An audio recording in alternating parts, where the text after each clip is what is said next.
Now, the last section of the Havamal, and I'm covering verses 23 through to 29, is all about conduct in the social environment. Now, verse 22 in particular is really talking about the fool who mocks other people, which is never a cool thing to do, especially if people are earnest in what they're doing or raising as issues.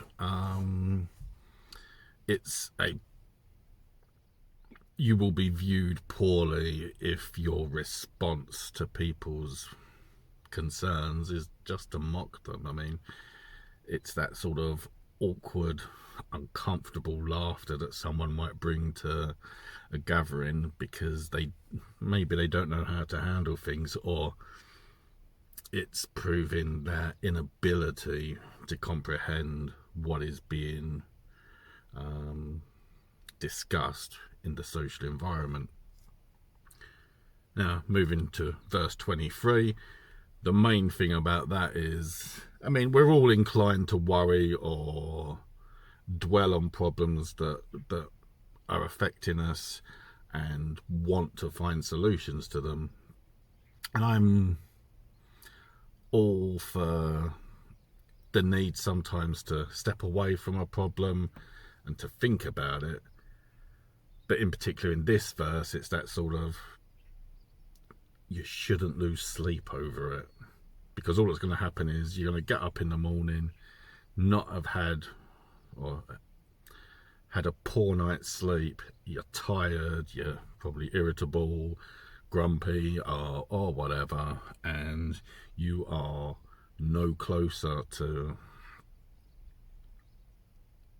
being in your best state for dealing with the situation. The problem's still there. I mean, I think that's the main thing, is the problem will still be there to be dealt with, but by worrying about it to the point of not being able to sleep, you are in a worse condition. You are not your best self for dealing with the problem. There's also that sort of,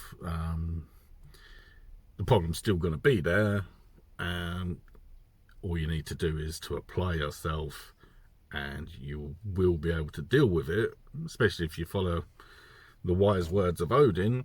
The worst thing you can do to yourself is to deprive yourself of sleep and make yourself in poorer health for the purpose of a problem that is still going to be there. Obviously, verses 24, 25, 26 are all talking about the fool, the foolish person. I mean, this whole section deals with a theme of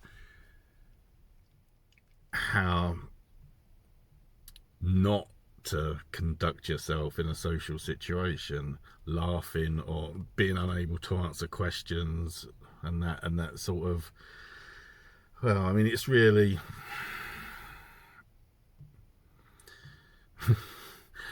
to quote Gandalf, don't be a fool of a toque. I mean, it's that sort of mocking or thinking that people are laughing with you, being able to recognise that people might laugh with you, but the fool isn't going to know if they're laughing with them or at them. Laughter is great. Don't get me wrong. I mean, we all need laughter in our lives because it is a great medicine.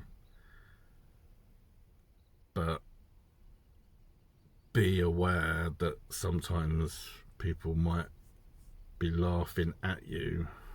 And obviously the fool doesn't know that people may be laughing at them as much as the situation, and as the fool presents themselves as someone who doesn't know how to conduct themselves, or that they are unwise or unknowledgeable of the situation they find themselves in.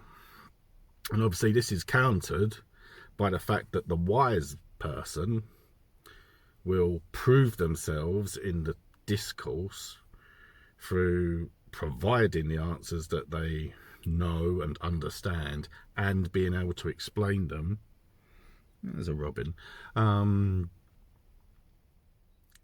And their wisdom is there to be seen. And so it talks about sort of the fool is wise to be silent if there are conversations going on that they don't know anything about. I mean, we can all find ourselves in conversations where people might be talking about a subject matter that we are not well informed about, and some people just can't help themselves but make comments, foolish comments, that sort of derail a conversation or prove that they shouldn't be contributing to the conversation. Instead, they should be listening and learning. And I think the final part of this section is the discussion or the mention about gossip and how damaging gossip can be. I mean, in this section of the Havamal, we've got the fool and the wise man as counters to the general gathering, and the fact that it's probably human nature that we're all going to gossip at some point, but that is not necessarily a good thing, but it is the consequence, if you like, of society, that gossip will happen, and it's going to be dependent on whether you prove yourself to be the wise, the foolish, or the silent, and that whether you survive the arena of a social gathering. I mean, it's one of those things I look back on in my life. It's just sort of as a young age, I was taught sort of, especially as a child in a company of adults, it's talk when you're spoken to, and be quiet. And being a shy person, I was quite comfortable with that. I mean, in another video I've made, it was quite sort of funny how I suppose it makes a counter to the points being made here, that my nan would always make a joke of the fact that it was always nice to have spoken to me when she was over from Australia, when there'd been a large gathering and I'd said nothing. But then that's, I don't know, different angles that you can take from different points being made. So I think the crux of this section and the notes you can draw from it is for the title for this, which is "Be Not the Fool." Obviously it is good to be considered to be among the wise, but it's a fool's mistake to prove that you are otherwise.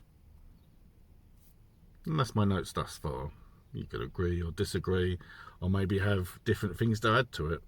I'm always willing to learn, which I hope most people are, even at a venerable age like I am. So thank you very much if you watched this, and I will see you next time. Be safe out there. Cheers.